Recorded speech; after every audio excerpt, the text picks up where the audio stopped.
Now, we have two basketball players. I'll do the first one. Head. Now, gestural drawing is a quick one. Few minutes.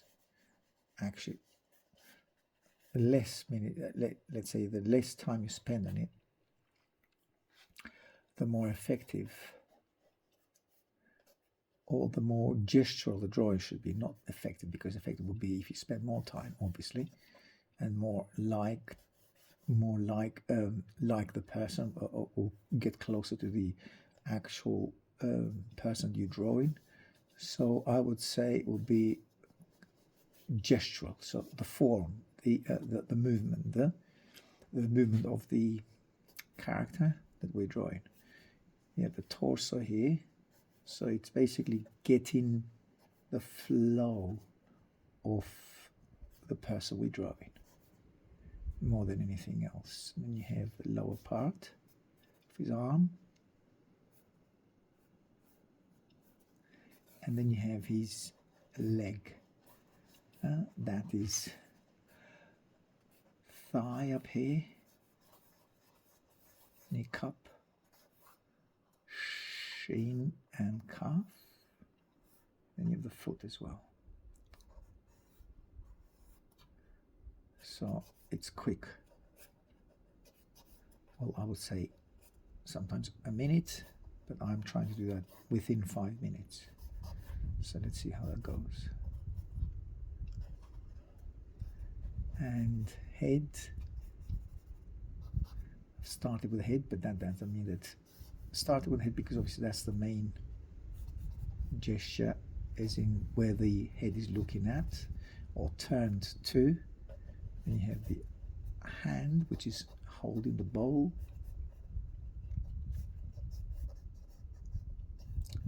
There's a bowl. So it's a basketball player.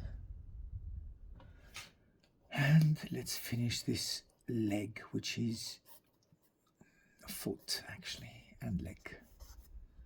And you give is on the action of leaving his or going towards and scoring. I was going to say a goal, but I'm not too familiar with that. It's not a goal, it's you know what it is. He's going to score there. So quick sketch. It's mainly just, you have to forgive yourself, and I'm forgiving myself here, as to if I'm not accurate with the drawing, as in proportions, accurate with proportions. So he's wearing a band, and he's shouting, or he's probably shouting with one of his friends to get him going there. So you have some key elements: the elbow, shoulder, which looks quite low, but because it's moving, then his shirt, and then all that. This is a dark area, and then a darker tonal value on his flesh tone, slightly darker tone, and then you have the calf, and then the shin on that side. Okay, and the foot here, and that foot is actually, it's on air, as it hasn't landed yet. It's on the move. Okay, under 5 minutes. Okay, let's go with his friend. Actually, it's on the opposite side. This is the opposite team. Is on red, the other one is on white. Now, head. Start with head. I'm bringing this guy much closer because I've done a mistake. I've done the person quite big, quite long. Quite big and quite long. And so that will mean that I have to bring this guy closer to this to fit it in onto the page, to fit them both. We have his arm here,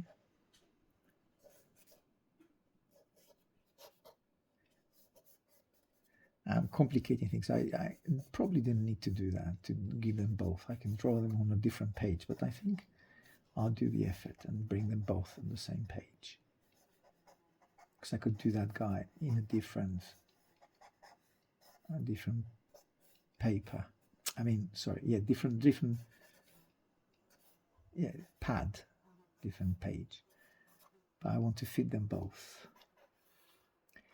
Let's see if I can manage that. Now, this guy feels like he's folding, actually. And that's his foot. So I'm making it smaller. Smaller. And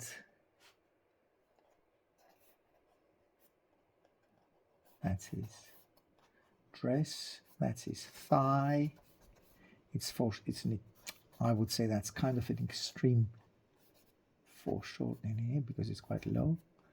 I'm trying to do my best here just to fit these two on the same page. As I said, might be a mistake, but anyway, let's not be too fussy. And then if that doesn't succeed, then I'll draw him again on the other side. But I want to fit them both. He looks like his child, actually quite small, but actually they're not small.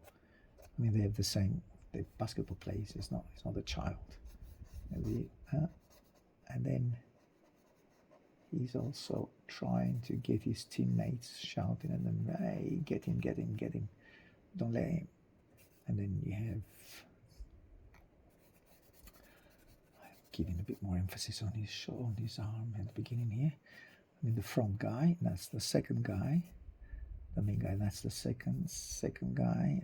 As I said, I'm going to draw a little bit of his arm, but again, his arm is under the arm of the other guy, so let's focus a little bit on his fingers here, although I don't have to be too detailed because it's a quick sketch, as I said.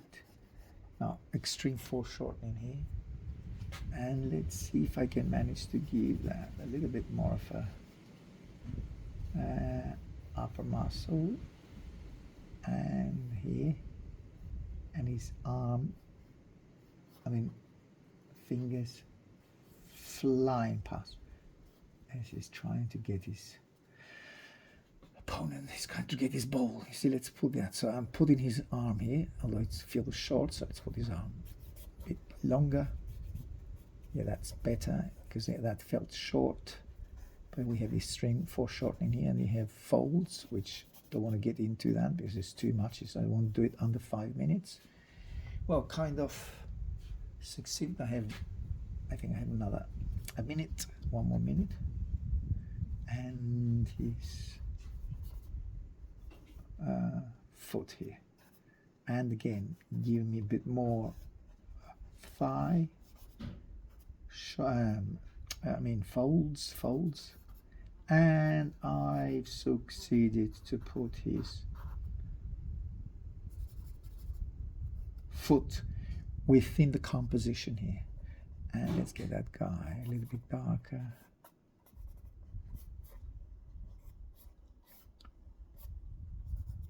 Give him a bit more. Again, 30 seconds to get this guy inside and give him a little bit more of a thigh, and that leg which is flying past white socks, thinner. Just to separate the calf.